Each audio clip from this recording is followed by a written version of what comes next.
The ill health and death of Queen Anne Stuart.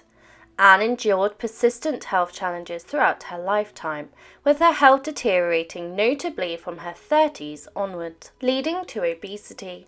Despite experiencing 17 pregnancies, she tragically passed away without any surviving children, marking the end of the House of Stuart's reign with her as its final monarch.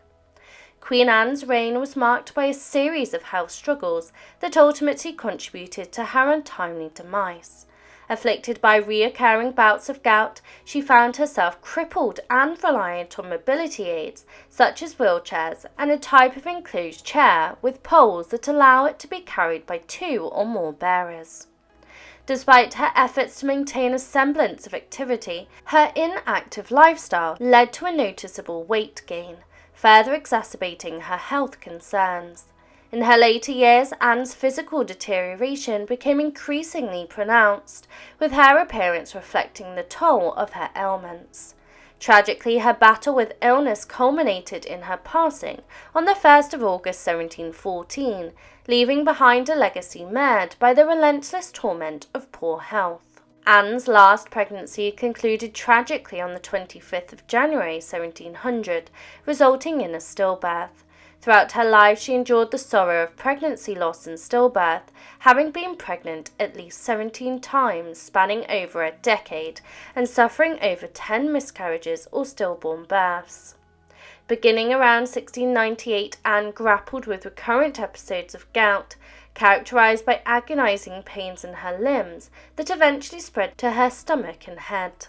Given her history of fetal loss and the manifestation of various physical symptoms, medical experts speculate that Anne might have been afflicted with systematic lupus or antiphospholipid syndrome. Alternatively, pelvic inflammatory disease could provide a plausible explanation for the onset of her symptoms, particularly as they coincided with her penultimate pregnancy. Various other factors have been proposed as potential causes of Anne's pregnancy failures, including listeriosis, diabetes, intrauterine growth retardation, and rhesus incompatibility.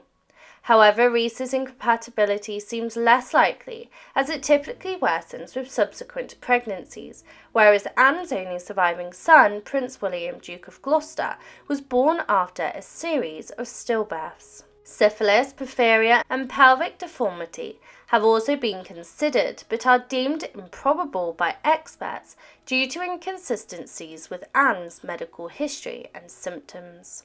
Anne also battled with gout, and her battles plagued her throughout her later years, leaving her crippled for extended periods of time. Within the confines of the court, she relied on a chair with 2 poles carried by 2 or more bearers for transportation, or resorted to using a wheelchair to move around. Outside the court on her vast estates, she opted for a 1-horse chassis, which she handled with surprising vigour. The inactive lifestyle enforced by her condition took its toll on Anne's physical appearance, causing her to gain weight significantly. Sarah, Duchess of Marlborough, remarked on Anne's transformation, noting that while there remained a semblance of majesty in her appearance, it was overshadowed by a profound sense of gloominess. Sir John Clarke, 1st Baronet, provided a candid depiction of Anne's condition during a visit in 1706. He described her enduring a bout of gout, writhing in extreme pain and agony.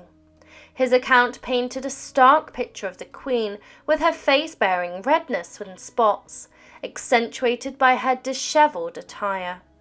The affected foot was visibly distressed, wrapped in unsightly bandages. Clarke's encounter left a deep impression, highlighting the distressing reality of Anne's suffering, which resonated deeply with him.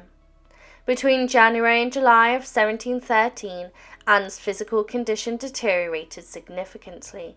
The ordeal began during the Christmas season, when she fell ill with a fever and remained unconscious for an extended period of time, sparking widespread rumours of her imminent demise. Although she managed to recover from this episode, her health took another serious turn for the worse in March of the same year. By July, Anne had begun to lose confidence in her trusted advisor, Harley. According to records, she expressed her grievances to the cabinet, citing Harley's alleged neglect of duties, incomprehensible communication, unreliability, and unprofessional conduct, including instances of arriving intoxicated. Consequently, on the 27th of July 1714, amid Parliament's summer recess, she made the decision to dismiss Harley from his position as Lord Treasurer. Despite her declining health, attributed in part to the stress of governance, Anne continued to fulfill her duties, attending late-night cabinet meetings aimed at selecting Harley's successor. However, her condition worsened to the point where she was unable to attend a third crucial meeting due to her illness. On the 30th of July 1714, the anniversary of the death of her beloved son Prince William, Anne suffered a debilitating stroke, rendering her unable to speak. In response, on the advice of the Privy Council, she delegated the duties of Lord Treasurer to Charles Talbot, the 1st Duke of Shrewsbury. Anne passed away on the morning of the 1st of August 1714, around 7:30 a.m. Her death brought relief to some, including her physician, who saw it as a release from a life marked by poor health and personal tragedy. She was laid to rest beside her husband and children in the Henry VII Chapel on the south aisle of Westminster Abbey on the 24th of August.